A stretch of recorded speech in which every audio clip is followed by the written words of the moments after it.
అంటే మాంసంతో కూడినటువంటి పండగ. కనుమ అంటున్నాం కదా, ముక్కనుమ. ముక్కనుమ అన్నారు కదా, మాంసంతో కూడిన పండుగ. మరి ఇక్కడికి ఎలా వచ్చిందో నాకు తెలియదు కానీ అక్కడైతే ఉంది, మాంసంతో కూడిన పండుగ జరుపుకోమని ఎక్కడుంది, బైబిల్లో ఉంది.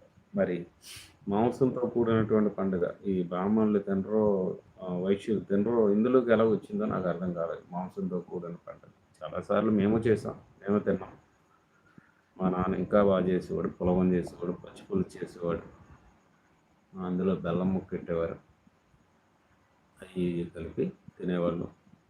అది అయిన తర్వాత అప్పుడు మామూలు అన్నం పెట్టేవారు, దాంట్లో నాటుకోడి మాంసం లేకపోతే పేట మాంసం ఇలాంటివి ఏదైనా తెచ్చేవారు. ఎక్కువ నాటుకోడి మాంసమే తెచ్చేవారు.